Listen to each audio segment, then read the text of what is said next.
하나님 말씀은 사도행전 2장 42절에서 47절 말씀입니다. 그들이 사도의 가르침을 받아 서로 교제하고 떡을 떼며 오로지 기도하기를 힘쓰니라.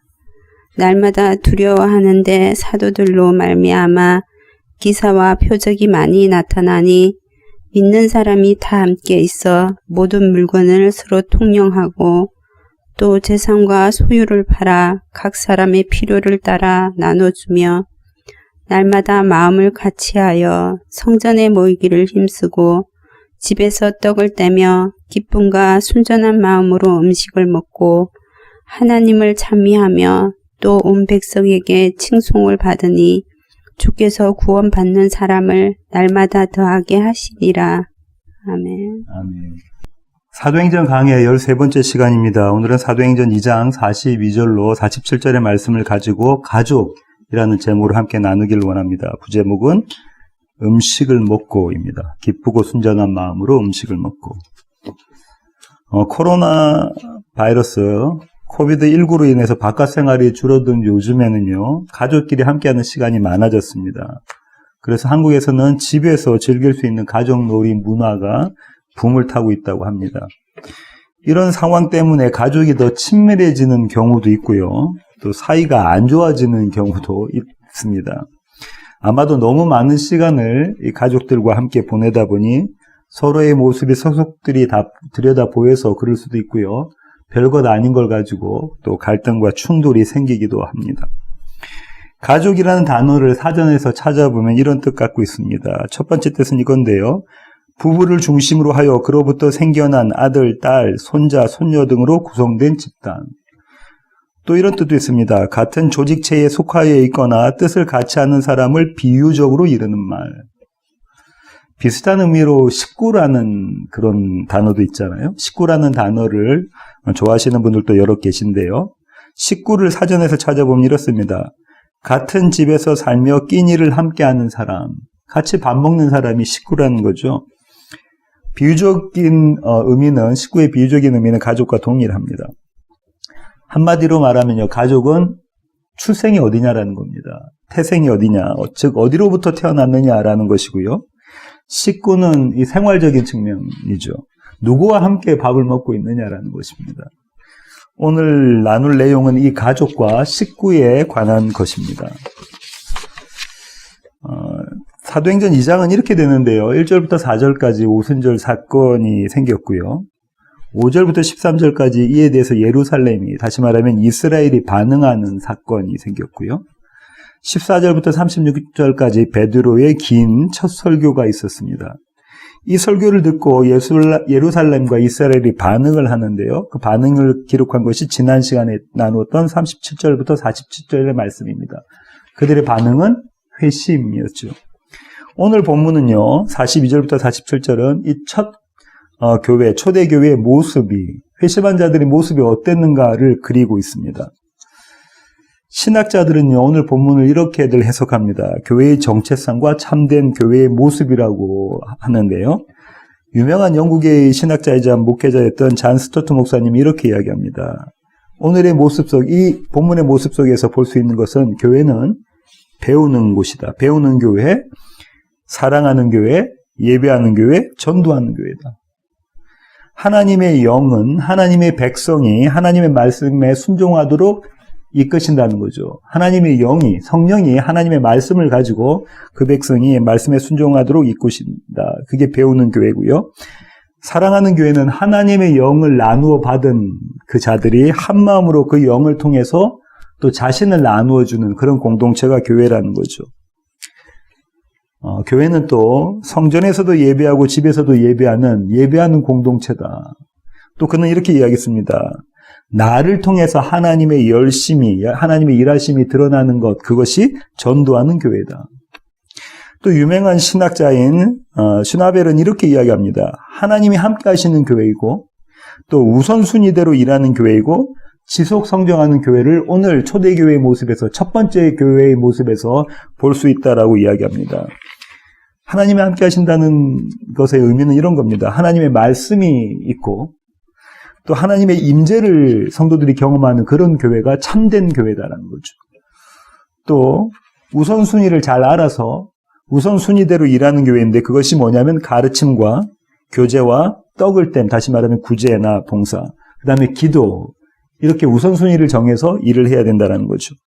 마지막으로는 이렇게 이야기했는데요. 복음을 선포할 때, 그리고 교회가 교제 자체일 때, 참으로 펠로십을 누리고 있을 때, 그 다음에 하나님의 능력을 인정할 때는 교회는 성장하지 않을 수 없다는 겁니다. 교회는 늘 성장한다. 그의 지적에 따르면 저희는 그 중에 한 개가 없거나 아니면 전부 다가 없거나 그렇습니다. 올 9월달 되면 9년이 되는데요. 진 에드워드란 기독교 사상가이면서 문학가인 이 텍사스 출신입니다. 그는요 이렇게 교회를 이야기했는데요. 초대교회는 버림과 나눔의 공동체였다는 겁니다. 버리고 나누는 공동체. 자기 것을 버리고 그 다음에 자기 것을 함께 나누는 공동체였다. 헌신을 설명한 표현인데요.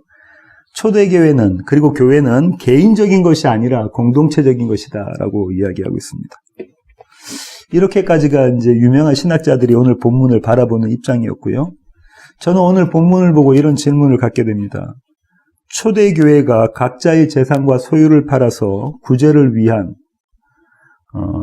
헌금을 하는 것이 이상적인 모습이었다면 우리는 과연 그 일을 할 수 있는가? 저는 집은 없는데요. 우리는 집을 팔아서 그다음에 소유를 팔아서 그런 일을 할 수 있는가? 만약에 그렇지 못하다면 우리는 그냥 모양만 크리스천인 자들이 아닌가? 이에 대해서 신학자들은 이렇게 반론을 합니다. 당시 초대교회의 성도들은 임박한 종말을 기대하고 있었습니다. 주님이 곧 오실 줄 알았어요. 본인들이 살아있을 때 주님이 오실 줄 알았기 때문에 그렇기 때문에 이런 이 나눔이 이런 버림이 가능했다. 순전하고 완전한 교회의 이상적인 모습을 오늘 본문이 보여주기는 하지만 잠깐 있었던 것이고 따라서 현대의 교인들은 오늘을 살아가는 현대의 교인들은 밸런스, 균형을 잡아야 된다. 이렇게들 해석합니다. 과연 그 해석이 맞는가? 왠지 마음이 편치 않습니다. 이런 질문을 가지고 오늘 말씀을 나눠보도록 하겠습니다. 지난 시간에는 우리가요, 헌신의 의미가 무언가를 살펴봤었습니다. 지난 시간에 나누었던 말씀의 마지막 절이 41절인데요. 40절부터 읽어보겠습니다. 또 여러 말로 확증하며 권하여 이르되 너희가 이 패역한 세대에서 구원을 받으라 하니 그 말을 받은 사람들은 침례를 받으며 이날의 신도의 수가 3,000이나 더하더라. 이것이 구약에 있는 그 출애굽기 32장에 나와 있는 사건을 그대로 가지고 온 것이라고 말씀을 드렸죠. 다시 한번 더 찾아보겠습니다. 출애굽기 32장 26절 보실까요? 이에 모세가 진문에 서서 이르되 누구든지 여호와의 편에 있는 자는 하나님 편에 서 있는 자는 내게로 나오라 하며 레위 자손이 하나님께 택하신 바 되어져 있는 하나님을 생명의 수단으로 살아가는 그들 레위 자손이 다 모여 그에게로 가는지라. 28절부터 보실까요? 레위 자손이 모세의 말대로 행하며 이날에 백성 중에 3,000명가량이 죽임을 당하니라. 이것이 크게 보면 이게 인클로지오 구조거든요. 이 출애굽기와 사도행전이. 29절 모세가 이르되 각 사람이 자기 아들과 자기의 형제를 쳤으니 오늘 여호와께 헌신하게 되었느니라. 그가 오늘 너희에게 복을 내리시리라. 지금 헌신을 뭐라고 이야기하냐면요. 하나님 편에 서 있는 것이 헌신이다. 그런데 그 헌신의 모습이 어떻게 드러나냐면 나의 형제와 나의 부모와 나의 자식과 나의 이웃을 죽인 것이다. 다시 말하면 나를 죽이고 하나님이 내 안에서 살아가시는 것이다. 그리스도가 사시는 것이다. 그분의 말씀에 순종하는 것이 헌신이다라고 하죠. 그리고 그런 자들에게 복을 주시겠다라고 약속을 합니다. 근데 그 복이 뭐냐면 생명이죠. 생명. 출애굽기 32장에 나와 있는 이 헌신도 그리고 오늘 본문에 나와 있는 사도행전 2장에 나와 있는 이 헌신도 우리로서는 할 수 없는 모습입니다. 그렇죠? 그런데요, 동시에 성경은 뭐라고 이야기하고 있냐면요. 이 헌신이 없는 교회는 교회가 아니다라고 이야기하고 있습니다. 우리로서는 나로서는 못한 헌신인데 이 헌신이 없는 교회는 도대체가 교회가 아니라는 것이죠. 그렇게 이야기가 전개되고요. 그렇게 해서 오늘 이 본문은 이 헌신의 내용을 지난 시간에 나누었다면 이 헌신의 의미에 따른 그 결과, 다시 말하면 헌신의 모습이 어떤 모습으로 드러나는가, 그걸 보여주고 있습니다. 나는 죽고 그리스도가 사신 자들이 그들의 삶 가운데 드러나는 모습이 이것이다라는 거죠. 먼저 우리는 유대인들의 삶, 한마디로 말하면 그들이 했던 하루하루를 살았던 그 삶이 어떤 것인지를 한번 살펴볼 필요가 있는데요. 그들은 율법을 지키는 삶을 살았습니다. 그들은 성전 제사를 중요시하게 생각했고요. 그 성전 제사라는 의미는 다 함께 모여서 드리는 삶입니다. 다 함께 모여서 하나님께 드리는 삶이라는 거죠. 죄인이 의인으로 거듭 태어나는 곳이 그 자리입니다. 그 시간이고요.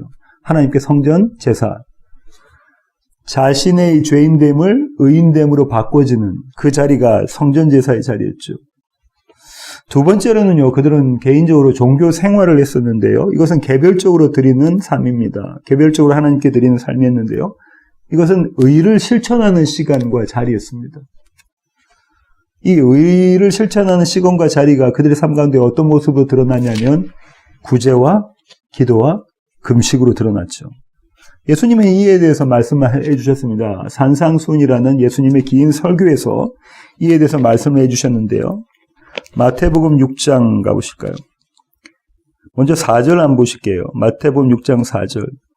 내 구제함을 은밀하게 하라. 은밀한 중에 보시는 너희 아버지께서 갚으시리라. 구제를 은밀하게 하라고 하고요. 그 다음 6절.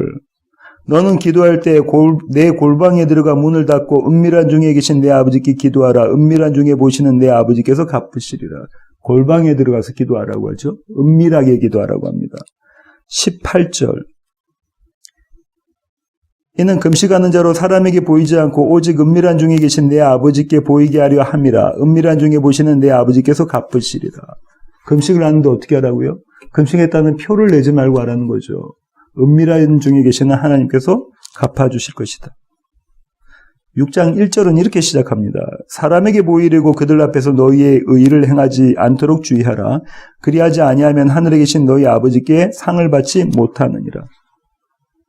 이미 여러 번에 걸쳐서 이 산상수훈의 말씀을 나눴었는데요. 마태복음 강의 시간에요. 지금 뭐라고 주님께서 그리스도인 교회 성도의 삶에 대해서 말씀하고 계시냐면 성도는 은밀한 중에 계시는 하나님께 보이는 삶이라는 거예요. 다시 말하면 그분이 나를 보고 계시다는 것을 알고 또 인식하고 인정하는 삶이라는 것이요. 성도의 삶은 그런 것이라는 겁니다. 은밀하게 드린다는 것은 그런 것이라는 것이죠. 그런데요, 이 마태복음 6장은 그 앞 구절이 마태복음 5장 48절에 이어지는 구절인데요. 48절 한번 보시겠습니다. 마태복음 5장 48절입니다. 그러므로 하늘에 계신 너희 아버지의 온전하심과 같이 너희도 온전하라. 기가 막힌 말씀이죠. 하나님 아버지의 온전하심 같이 너희도 온전해라. 하나님 아버지는요, 흠이 없으신 분입니다. 단 한 가지 실수와 실패가 없으신 분이신데 그분이 온전하신 것처럼 완전하신 것처럼 너희도 온전해라, 완전해라라는 거죠. 처음부터 불가능한 이야기입니다. 그렇죠? 우리로서는 처음부터 불가능한 일인데 이 일이 이루어진다는 것이죠. 어떻게 해요? 그 하나님의 영이 우리 안에 계심으로 이 일이 이루어진다고 합니다. 이 일이 이루어진 하나님의 온전하심을 함께 사는 그 성도들은, 그 교회들은 지금 말씀드렸던 구제와 기도와 금식을 이렇게 한다는 거예요. 다시 오늘 본문이 사도행전 2장으로 돌아오셔서요. 사도행전 2장 42절 한번 보실까요? 오늘 본문의 첫 구절입니다. 그들이 사도의 가르침을 받아 서로 교제하고 떡을 떼며 오로지 기도하기를 힘쓰니라. 한글 개역개정 성경이 이게 잘못 해석되어 있습니다. 영어 버전들은 NIV나 NSV는 바르게 번역을 해놨는데요. 우리는 어떻게 번역을 했냐면 이렇게 번역이 되어 있어요. 오로지 기도하기를 힘쓰니라. 그런데 이 오로지 힘쓰니라는 기도하기만 아니라 이 모든 동사에 다 걸리는 구절입니다. 처음에 그게 딱 나와 있어요. 왜 이렇게 했냐면 사도행전 1장으로 돌아가시면요. 1장 14절에 보면 이렇게 돼 있거든요. 여자들과 예수의 어머니 마리아와 예수의 아우들과 더불어 마음을 같이하여 오로지 기도에 힘쓰니라. 여기 오로지 기도에 힘쓰니라라고 나와 있으니까 여기서도 지금 사도행전 2장에서도 그렇게 해석을 번역을 했었습니다. 근데 그렇지 않습니다. 정확히 42절을 번역하면 이렇게 되죠. 그들이 오로지 힘쓴데 뭐에 힘썼다고요? 사도의 가르침을 받는 것에 힘쓰고 서로 교제하고 떡을 떼는 것에 힘썼고 기도하는 것에 힘썼다는 겁니다. 그 세 가지 모두 다 힘썼다라는 거예요. 이 오로지 힘쓰다라는 것을 NASB에서 찾아보면 이렇게 번역했는데요. Continually devoting. 디보트한다는 게 뭐냐면 헌신한다는 거잖아요. 근데 여기서 어떻게 헌신하냐면 지속적으로 계속적으로 쉬지 않고 끊임없이 그렇게 헌신한다는 거예요. 한 번은 가능한데 아니 조금 더 써서 두 번은 가능한데 매일매일 이렇게 헌신하는 것이 가능할까?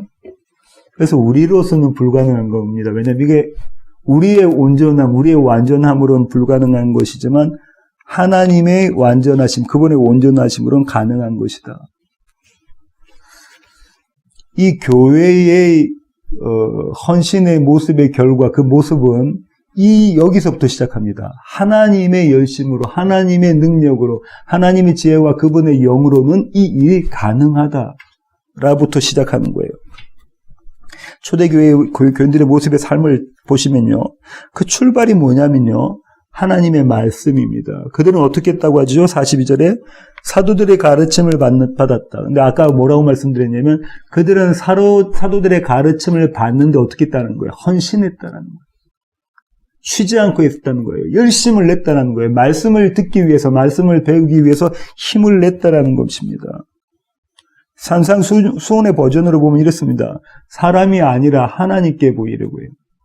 그들의 삶의 뿌리가 되는 것이 무엇입니까? 그들의 신앙생활의 근본이 되는 것이 무엇입니까? 하나님의 말씀이라는 거죠. 그들은 그 말씀을 알기 위해서, 그 말씀을 배우기 위해서 힘을 썼다는 거예요.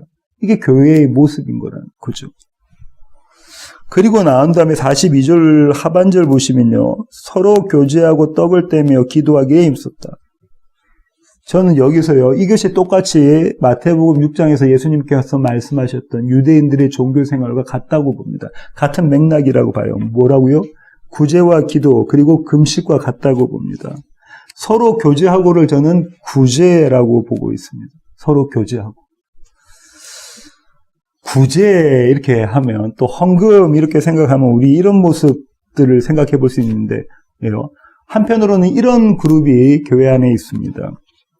집 팔아서 성전 건축, 헌금, 예배당이 그 건물이 성전도 아닌데요. 집 팔아서 우리 하나님의 집, 하나님이 이런 누추한 집에 계실 수 있습니까? 우리가 좀 멋지고 화려한 집을 지어드려야 되지 않겠습니까? 당신 아파트, 당신의 주택은 호화스럽지만 교회는 하나님의 집은 이룰 수 있습니까? 라고 강대상에서 선포되어지고 그래서 집 팔아서 건축헌금 하라고 권면이 나오죠.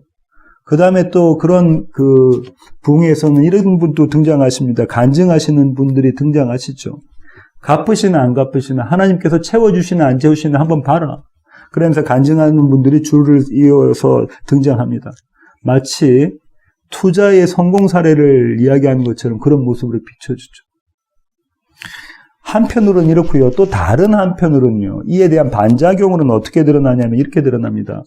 11조는 성경적이지 않아요. 그래서 헌금은요. 하고 싶을 때만 하면 되는 거죠. 목사님 강요하지 마세요. 헌금은 제가 자발적으로 제가 내키는 대로 제가 마음대로 이렇게 내는 것이 헌금입니다. 이렇게 이야기하기도 합니다. 이들 두 그룹의 모습들이 다 건강한 모습인가요? 아니면 그렇지 않은가요? 교제라는 단어가 헬라어로 뭐냐면요. 그리스어로 코이노니아입니다. 여러분 너무나 잘 아시는 그 단어죠. 코이노니아. 이 단어가 어디서 쓰여졌냐면요. 로마서 15장 26절에 가보겠습니다. 로마서 15장 26절로 가보시겠습니다. 이는 마게도냐와 아가야 사람들이 예루살렘 성도 중 가난한 자들을 위하여 기쁘게 얼마를 연보하였음이라. 뭐라고요? 마게도니아와 아가야에 있는 사람들이 예루살렘 성도가 극심한 그 기근 가운데 있다는 소식을 듣고 가난한 자들을 위해서 기쁘게 얼마를 연보하였다. 여기 사용되어 있는 이 연보라는 단어가 코이노니아입니다. 교제. 지금 바울이 뭐라고 이야기했냐면 입으로 하는 교제, 그 교제 아니다라는 거예요. 입으로 하는 헌신, 그 헌신 아니다라는 거예요. 이 단어가 코이노니아, 저와 여러분이 이야기하는 교제입니다. 그냥 밥 한 끼 먹고 이렇게 허허하하하고 웃는 그것이 교제 아니라라고 이야기하고 있습니다. 조금 더 이 연보와 헌금의 의미를 찾아보면요, 고린도 후서 8장 1절부터 5절 보실까요? 바울이 고린도 교회에 있는 성도들에게 이렇게 편지를 썼는데요. 형제들아, 하나님께서 마게도냐 교회들에게 주신 은혜를 우리가 너에게 알리노니, 아까 이거 로마서에서 나왔던 거죠. 환난의 많은 시련 가운데서 그들이 넘치는 기쁨과 극심한 가난이 그들의 풍성한 연보를 넘치도록 하게 하였느니라. 내가 증언하노니 그들이 힘대로 할 뿐 아니라 힘에 지나도록 자원하여 이 은혜와 성도 섬기는 일에 참여함에 대하여 우리에게 간절히 구하니, 우리가 바라던 것뿐 아니라 그들이 먼저 자신을 주께 드리고 또 하나님의 뜻을 따라 우리에게 주었도다. 지금 바울이 뭐라고 이야기하고 있냐면 이렇게 이야기합니다. 그들은 가난했다는 거예요. 마게도냐와 아가야 사람들은 가난했지만 그 가난함에도 불구하고 어땠다는 거죠? 극심한 가난에도 불구하고 예루살렘 교회를 위해서 연보를 했다라는 거죠. 힘에 지나도록 그것도 자원해서 기쁨을 가지고 했다라고 이야기하고 있습니다. 한 장 더 넘기시면요. 9장 5절부터 7절 보실까요? 9장 고린도 후서 9장 5절로 7절.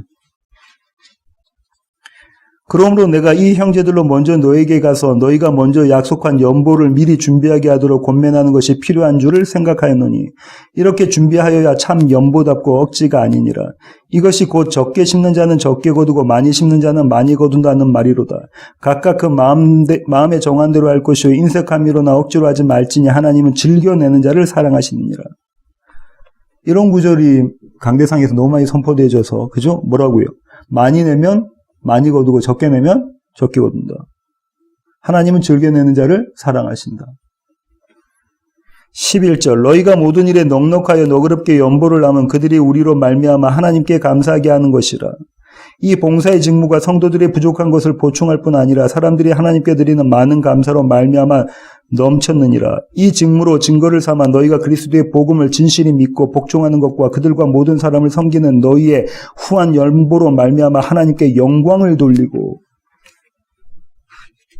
이 구절이 일부 성도들이 알고 있는 것처럼 헌금을 많이 하면 많이 축복받는다라는 구절일까요? 아닙니다. 바울은 지금 뭐라고 이야기하고 있냐면요. 성도의 책임에 대해서 이야기하고 있습니다. 교회의 책임에 대해서, 그들의 직무에 대해서 이야기하고 있는 거예요. 자원하는 마음으로 헌금을 드리되, 기쁜 마음으로 헌금을 드리되 미리 준비해서 드리라는 거예요. 때도 놓쳤다가 이때 드리고 싶을 때 드렸다가 이러지 말라는 거예요. 바울이 지금 언급한 연보에 무엇이 들어있냐면요. 교제라는 의미가 고스란히 담겨져 있습니다. 아까 잔 스토튼 목사님이 말씀하셨던 것처럼 교제라는 것이 어떤 거라고요? 하나님과의 교제와 또 이웃과의 교제죠. 이게 그대로 들어있다는 거예요. 지금 바울이 뭐라고 하냐면 그건 하나님께 드리는 것이다 라고 먼저 이야기합니다. 너희의 연보는 하나님께 드리는 거예요. 그래서 어떻게 드리라고 하죠? 자원하는 마음으로, 기쁜 마음으로 미리 준비해서 드리라 합니다. 또 그 하나님께 드리는 그것이 동일하게 이웃에게 사랑으로 섬기는 것이다라고 이야기하고 있죠. 하나님과 나와 너. 이 교제가 이루는 것이 이것이다라는 거예요. 저와 여러분이 되새겨 보아야 할 그런 대목입니다. 그 다음에요, 44절부터 46절을 보시면요, 다시 사도행전 2장으로 돌아오시겠습니다. 44절부터 46절을 보시면.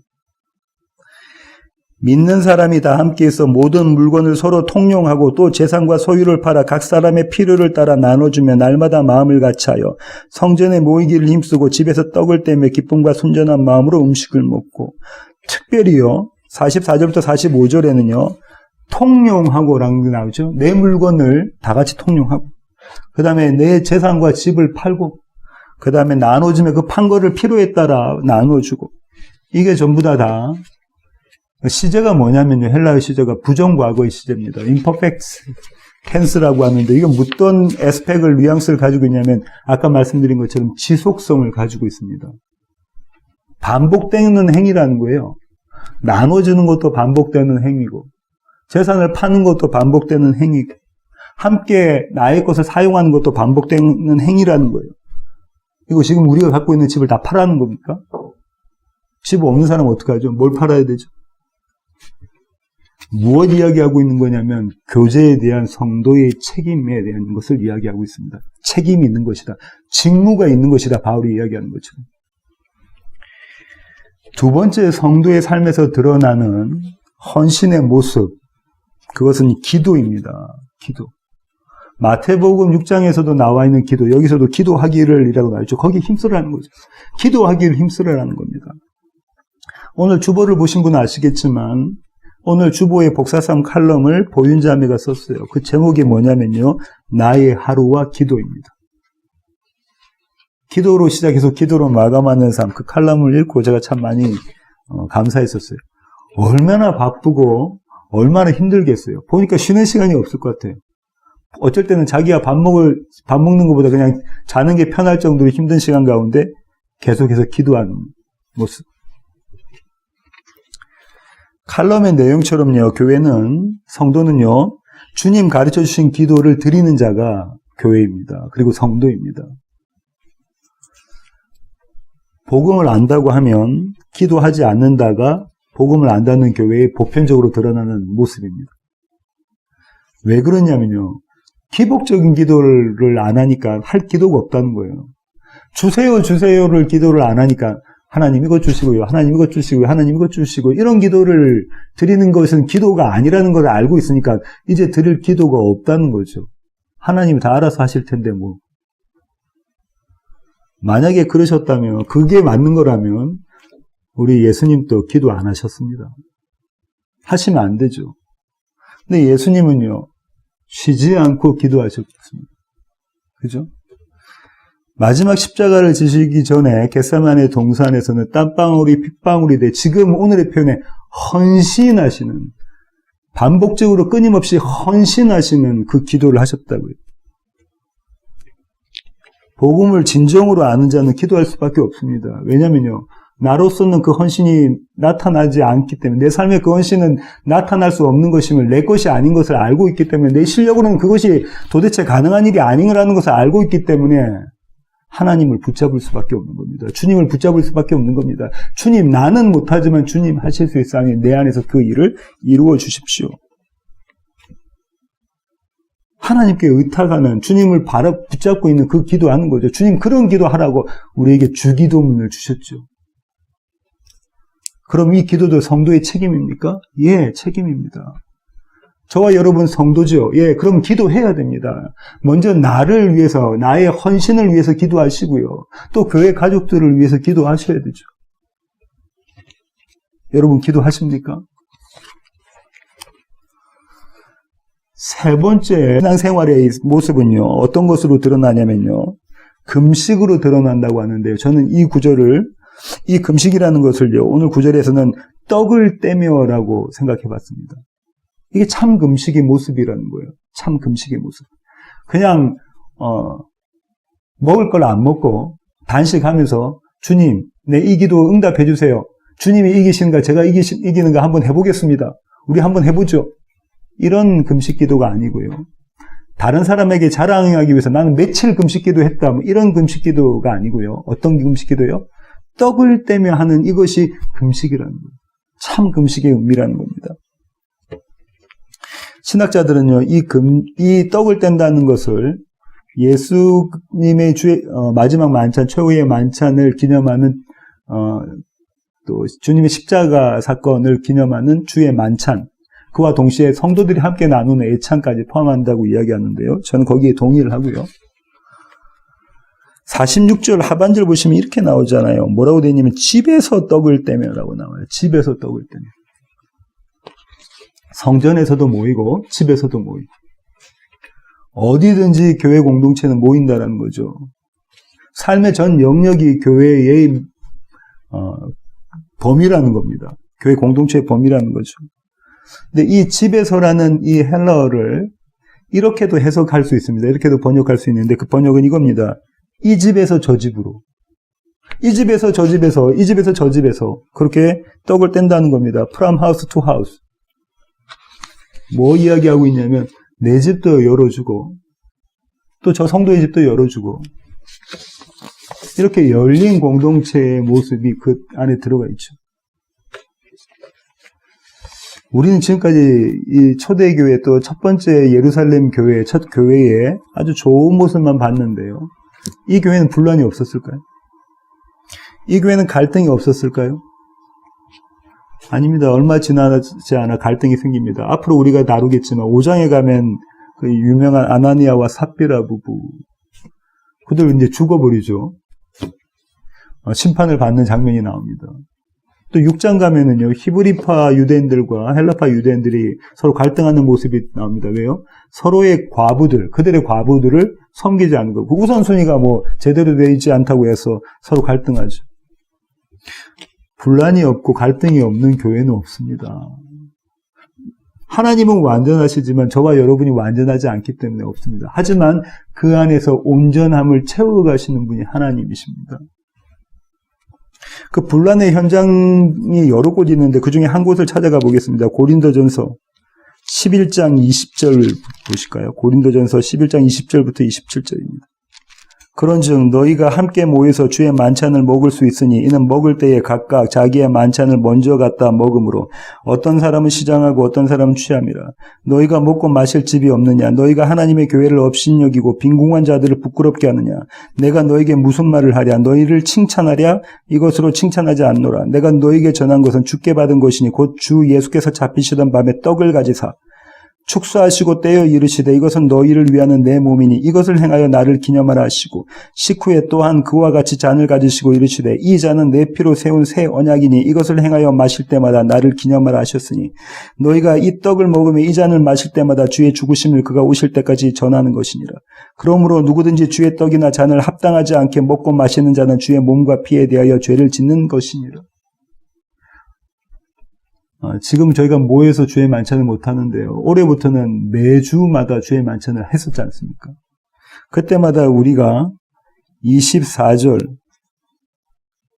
24절을 이렇게 우리가 맨날 주의 만찬을 할 때마다 같이 봉독하지 않으셨습니까? 지금 바울이 뭐 이야기하고 있는 거냐면 이 얘기하고 있는 겁니다. 이 고린도 교회에 여러 그룹의 여러 계층의 사람들이 있었어요. 그 그룹엔 종도 있었고 주인도 있었고요. 또 부유한 사람도 있고 가난한 사람도 있었습니다. 그런데 그들이 서로 연합하지 못하는 그림이 그려져 있는 겁니다. 집이 좀 잘 사는 사람들 음식 갖고 와서 먼저 먹고 마시고 그렇게 있는 거죠. 주의 만찬을 그렇게 한 겁니다.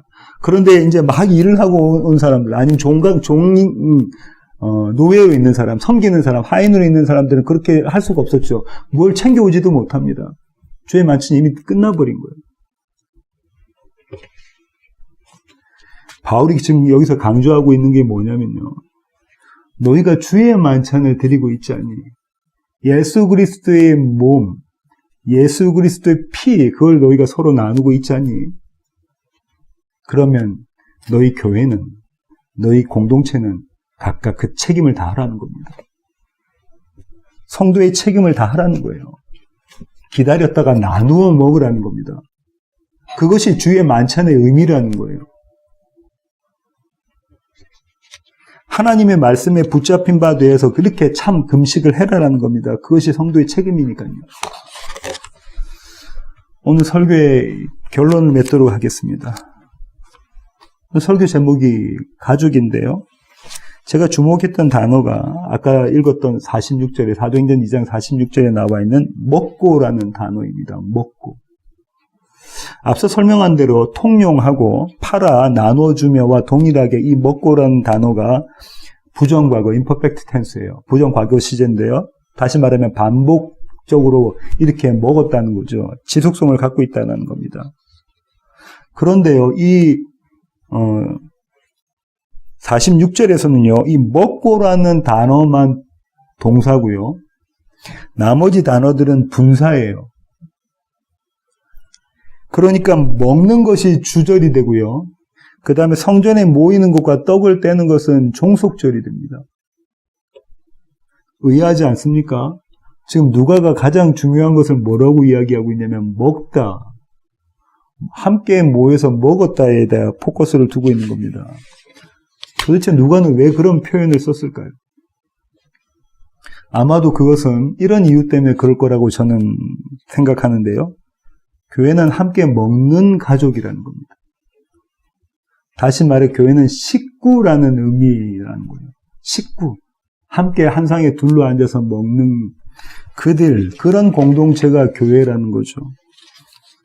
교회가 먹는 것이 뭡니까? 교회는 하나님의 말씀을 먹는 가족입니다. 그런 공동체죠. 교회는 함께 주의 만찬을 나누는, 주의 만찬을 먹는 그런 가족입니다. 그리고 교회는 함께 앉아서 얼굴을 마주하며 밥을 먹는 가족입니다. 요즘 코로나 사태로 인해서 우리 교회가 함께 모이지 못하고요.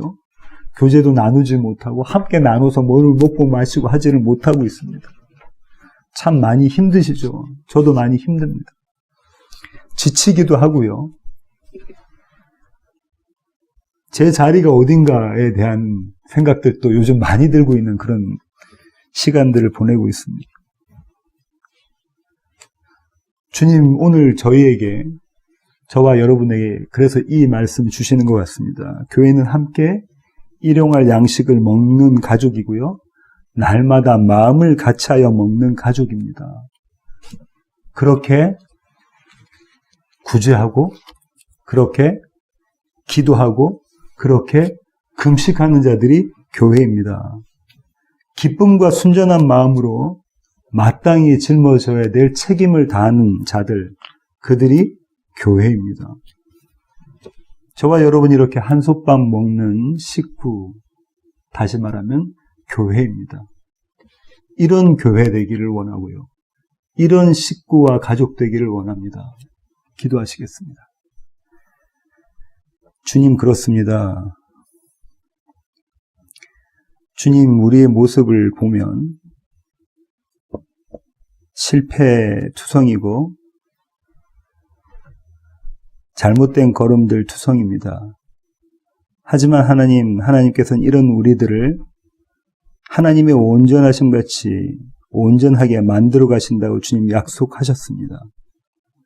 하나님 그 약속을 붙잡고 하나님의 말씀을 기초로 하여 우리의 삶의 뿌리로 하여 그렇게 구제하고 그렇게 기도하고 그렇게 금식하는 세워지는 교회 모든 지체들 되게 하여 주시옵소서. 그렇게 교회로 성도 거룩한 무리로의 책임을 다하는 자들 될 수 있도록 주님 저희들을 붙잡아 주시옵소서. 이제는 우리 주 예수 그리스도의 놀라우신 구원의 은혜와 하늘 아버지의 크고 극진하신 사랑과 우리 안에 내주하셔서 우리로 하여금 교회의 의미를 참으로 알아가게 만드시며 그 의미에 참여하게 만들어 가시는 성령님의 충만하심이 이제 주님 앞에 머리 숙인 세워지는 교회 모든 지체들 머리 위에 이제로부터 영원토록 함께 하시기를 예수 그리스도의 귀하신 이름으로 간절히 축원하옵나이다. 아멘.